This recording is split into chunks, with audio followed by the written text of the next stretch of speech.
nag-cancel na ako ng Blue Buds 'no, kasi nga parang 10 months na ako nagbabayad tapos hindi naman binibigay yung sahod ko. Parang waste of my money kasi nga hindi man din nila binibigay. So paulit-ulit, paulit-ulit, paulit-ulit ako nagko-contact sa kanila. Dati ang sinasabi nila maghantay ako ng April 24. After that, meron na naman silang gi-update na maghantay naman ako ng May 2. So kahapon, nag-message na naman ako sa kanila. So, sinasabi na naman nila sa akin na parang ang problema daw yung account ko kasi nga baka nagkamali daw ako ng paglagay ng bank information kaya hindi daw mahulog-hulog yung pera. Ang tagal-tagal ko nang sumasahod, imposible akong magkamali. Hindi po ako nagkakamali. So pinipilit nila ako na i-update nga yung bank ko. Para pagbigyan sila, so i-update ko rin yung bank ko. So ngayon, ang nakalagay naman May 10 na naman. So ang sabi nila, antayin ko na naman daw. Lahat hiningi nila sa akin kung ilan yung tools na monetize dito sa account ko at lahat yan pina-screenshot sa akin. So kung ilan yung earnings ko per tools, kung ano yung monetize sa account ko, ilan yung kinikita ko per tools, so i-screenshot ko sa kanila.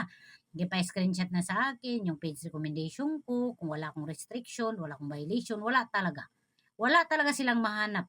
Kaya yun nga, parang yun na lang yung reason nila. Baka nagkamali ka sa bank. Grabe no? Pinagbibintagan talaga ako na magkamali. Ako ba magkamali sa tagal-tagal na akong sumasahod dito, no? So, kaya nga, pinagbigyan ko sila, so nag-change ako. So, yan. May 10 na naman yung antayin ko. Sabi niya nila sa akin, kaya nila hindi masend-send yung pera ko. Kasi nga, parang hindi daw gina-accept ng bank. Parang ganun Parang hindi ako masyadong nagpapaniwala ba. So, para sure, so kailangan kong puntahan yung bangko kung ano talaga yung totoo. Maintindihan ko no kung hindi nila ibigay yung earnings ko kung may violation ako.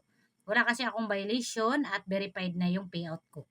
Ulit-ulit na nasasabi no, sa akin na pinasa na daw nila sa kataas-taasan. Hindi ko alam kung sino kataas-taasan yan. Paulit-ulit na lang yung sinasabi nila no.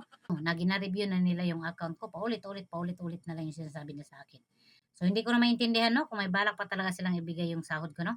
Wala naman silang mahihita sa akin kasi wala namang violation itong account ko. Malinis itong account ko, yan pong kinita ko dyan dahil po sa content ko yan. Pinaghirapan ko po yan. So, wala po akong makitang mali o reason na hindi nila maibigay sa akin yan. Hindi ko na talaga alam kung bakit hindi nila binibigay yung sahod ko dito. Shoutout sa inyo mga Meta team, no? Meta Pro, no? Diyos ko Lord.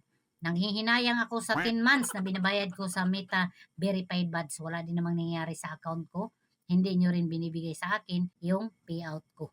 Kaya decided na talaga ako na cancel ko na talaga yung pagbabayad ko sa Meta Verified Buds kasi parang waste of my money lang. Sa mga gustong magbigay dito ng stars, no? So, wag muna kayo magbigay dito ng stars kasi hindi ko pa rin nakukuha yan.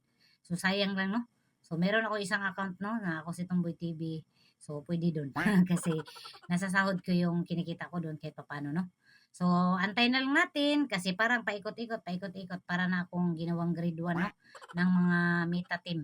Paulit-ulit yung ginagawa nila sa akin na magantay. At to the point na parang ako na yung pinagbibintangan kasi baka nagkamali. Pag sure kayo dyan.